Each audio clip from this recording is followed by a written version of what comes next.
also be within the Mount Kenya Foundation, list of things that we need to hand over. Thank you. At this juncture, I want to invite the leader of the majority in the House to come and introduce the members of Parliament who are here and, give apologies of the ones who are not here, and then be able, to progress. You please bear with me on protocol issues. It's only I want to make our program flow. So, you bear with me. Right.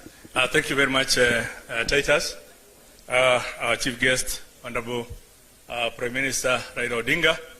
I'll be very brief. I do recognize that we were supposed to have ended at 3, and Honorable Raila Odinga has another engagement. And today really was not a day of speeches. It's a lunch. That was my understanding. We've done these lunches, we've done these meetings, we've gone around the country, and today was really a culmination for us as Mount Kenya to show our solidarity with Baba Jacom and show to what extent we have internalized his Azimio philosophy. And I believe that's why we are here today. So, before I get into my comments, I know Parliament is on recess. There's a whole contingent of people in Arusha for the East Africa Games. There are others in the constituencies, but I would like to just ask those who are here from both Senate and National Assembly to please rise. I know the names had been read out before, so we can recognize you. Please, if you could just stand.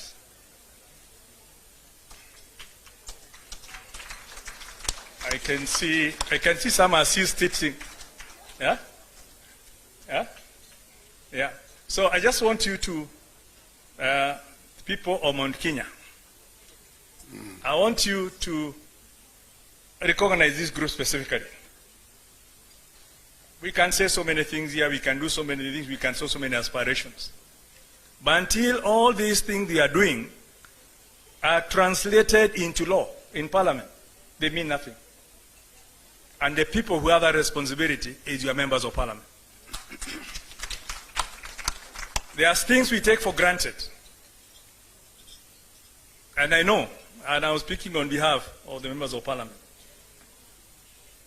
The governors will be here. Until we appropriate money to them, they cannot do anything in the counties. The business community is here until we create that conducive business environment through the laws. You're going nowhere. So I want us to give some special recognition to these members of Parliament.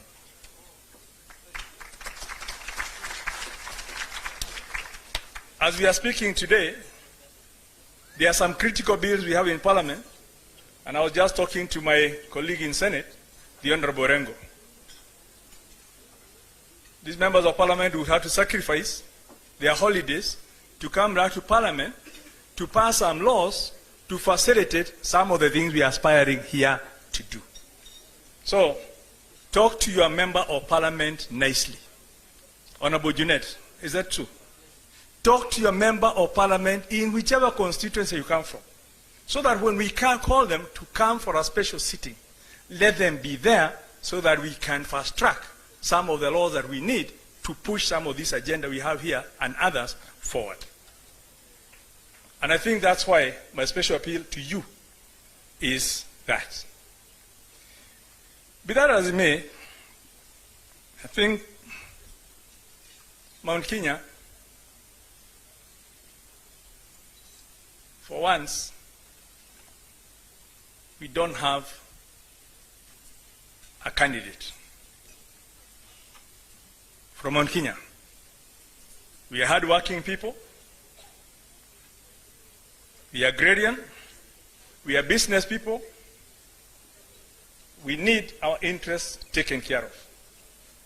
And we've walked this journey together with Baba, and we believe through the Azimio, through the journey we've gone through, is we believe our interests are safe.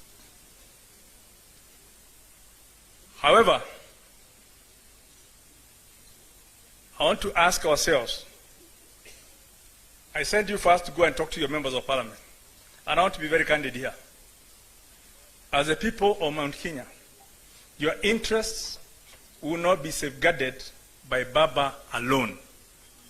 He will have many competing interests to safeguard and to talk about. Your interests will be safeguarded by the voice, by the command you have in both the National Assembly and in the Senate. I'm talking about this from my own experience, from what we go through with Honorable Junet, what we go through with Honorable Orengo, as we are trying to marshal people together to support the government. So I want to appeal to you that let's unite together. I know we have so many parties. I know we'll be split. I know we have so many independents.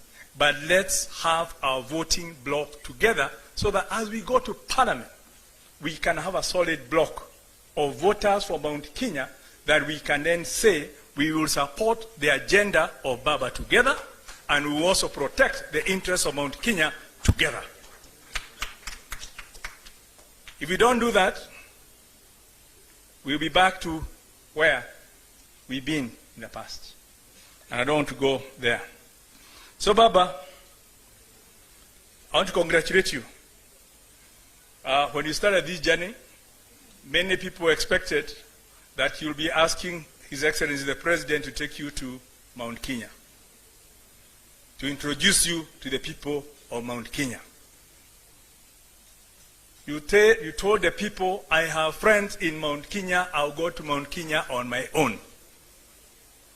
You've gone to Mount Kenya, you've been welcomed, you've scaled the mountain, you've gone around the mountain, and you have made even many more friends in the limited time that you've gone there. So let those who thought you're going to be escorted so that they could say your project, now know you managed it on your own. And you have won many, many friends. And we shall be there with you.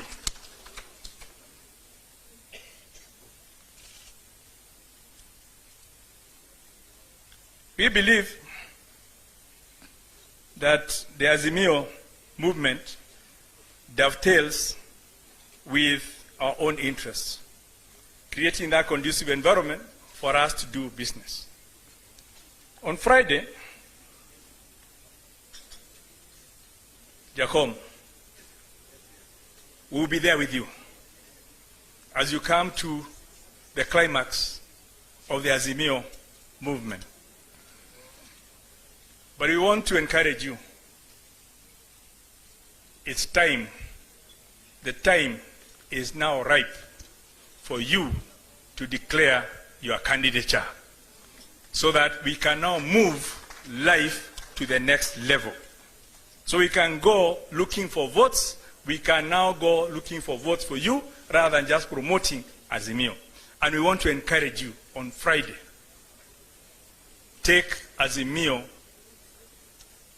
movement to the next level, and we will let all those who will be there support you so that we can now have, come end of Friday, we will have a candidate, a presidential candidate, not just the promoter of the Azimio Foundation. So that all these memoranda that we are giving you, we will now be giving you as a presidential candidate. And I think that is what we will be asking. We will support you from Parliament. We will support you in the grassroots as we move forward in that direction. Because we believe we will be safe in your hands. My colleagues, I know some of you are scheduled to talk, but because of the time, I believe it has had to be reorganized. I look forward to seeing you on the 21st and the 22nd so that we can pass some very critical bills that will be part of moving this forward. Thank you. Did I say more? Thank you. Tuhamwe. Netorai gwithania. Netorai gwithania. Pea uthejuo de onogeuka hiyo. Nono matukorwo twe hamwe mweri 21 na mweri 22 tunyitane tuhote kwetukia tumawatho turenda ni undu wa utwarithia wira uyu na na mbere. Ngai amũrathime. God bless you. Thank you very much, Mheshimiwa Party, leader of the majority in the National Assembly. At this juncture, I want